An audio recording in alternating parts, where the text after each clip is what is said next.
All right, grab your headphones and make it maybe a drink because we're diving headfirst into the global dumpster fire that is international relations theory. Imagine you're at a massive house party, but the house is the entire planet, and instead of someone accidentally spilling a drink on the rug, someone just moved 10,000 troops to a contested border.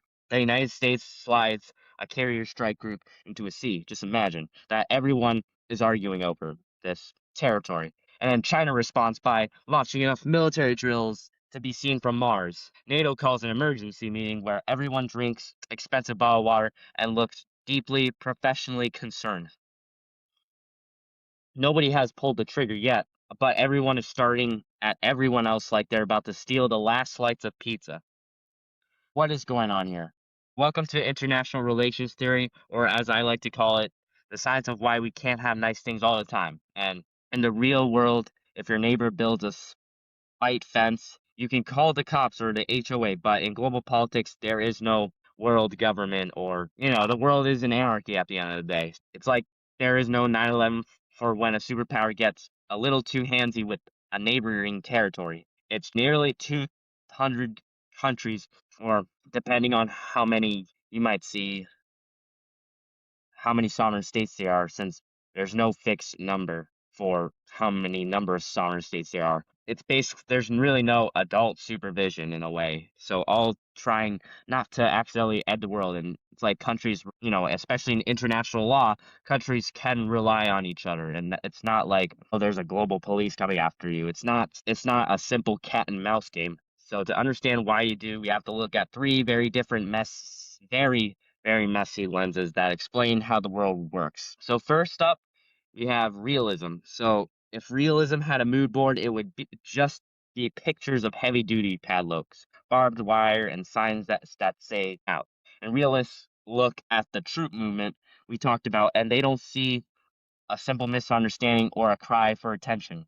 They see threats all the time. And to be a realist, the world is a dark alley at, very early morning. And everyone is carrying that weight.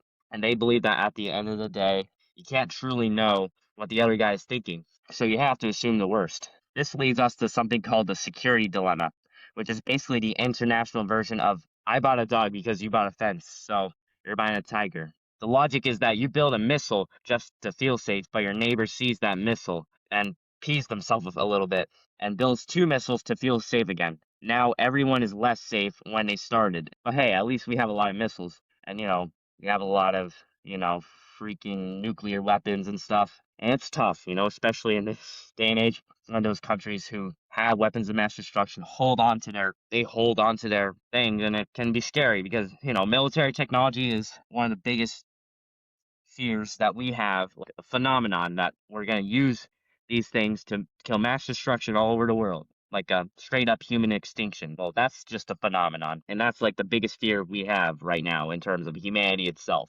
I mean, sure, there's AI and all of that, but I think what we have to understand is, international relations, at the end of the day, it's very human. So, yeah, pretty much in this world, diplomacy isn't about making friends or sharing feelings, but it's also trying not to get punched in the face and not being too aggressive and being more like a soft power. Alliances are just friends with benefits, where a benefit is not being invaded this week's. Let's say if a realist asks you to lunch, they aren't there for, just a simple entree. They're just checking to see if you bought a knife. Now let's flip the script and talk about liberalism. And no, I don't mean the political liberalism with social contracts, limited government, or giving up natural rights. No, this is international relations liberalism. So these are the optimists of the group who think we can actually get along if we just trade enough stuff. A liberal looks at the US and China and says, guys, chill out. We can't go to a war because do you have any idea how much an iPhone would cost if we did? Do you know what would happen to the global supply of cheap plastic bins? To a liberal, diplomacy is infrastructure and foreign direct investments. And they believe in something called absolute gains. And yes, it can be pretty greedy. Some people, critics argue, it can lead to things like income and wealth inequality worldwide. So let's say, like, if I get $5 and you get $5, we both win and it's equal and we should totally celebrate. But they think we're so busy making money together through trade deals and about profit over people, and the UN says that, oh, we're too tired and too rich to fight. While the realist is checking his ammo, the liberal is checking the stock market and making sure, oh, are my investments doing good? They believe that if we just have enough meetings that could have been an email, we can eventually stop acting like cavemen. And finally, we have constructivism. So this is the high school drama theory of the bunch. So constructivists, they think the other two theories are way too focused on math and guns and money and less about, the humanity. So sure, they may care, but constructivists, they care about your feelings and your history. But you may think about it this way. So, like, why does the United States have a massive panic attack when North Korea builds one nuclear weapon?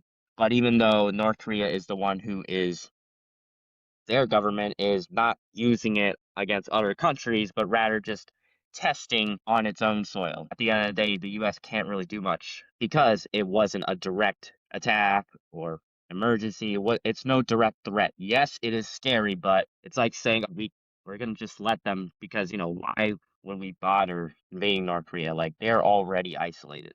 Those kinds of feelings can lead to, being chilled. But then the fact that the United Kingdom has hundreds of them as well, but they're totally fine with that. Maybe it's because of allies. The realist would probably mutter something about power, but the constructivist says it's all about the labels. North Korea is labeled a rival, while the UK is called labeled a bestie. So constructivists say that the reality of global politics is actually just a bunch of stories we've told ourselves for so long that we forgot we made them up. So if we see a country as a rude state, everything they do looks like a villain origin story and not like science fiction crap. If we see them as a partner, we give them pass for things that would normally get them canceled. Identity and norms are the secret sauce that dictates if a troop movement is a threat or just a friendly parade. So who is right? That's the important question. And here's the kicker. Everyone and no one. The world leaders and are basically playing a giant game of The Sims in a way. But they keep switching the difficulty settings and the logic every hour. One day, a president acts like a total realist by hiking the military budget, and the next day, they act like a liberal by signing a climate accord, and they spend the whole weekend acting like a constructivist trying to change the narrative of their country on social media.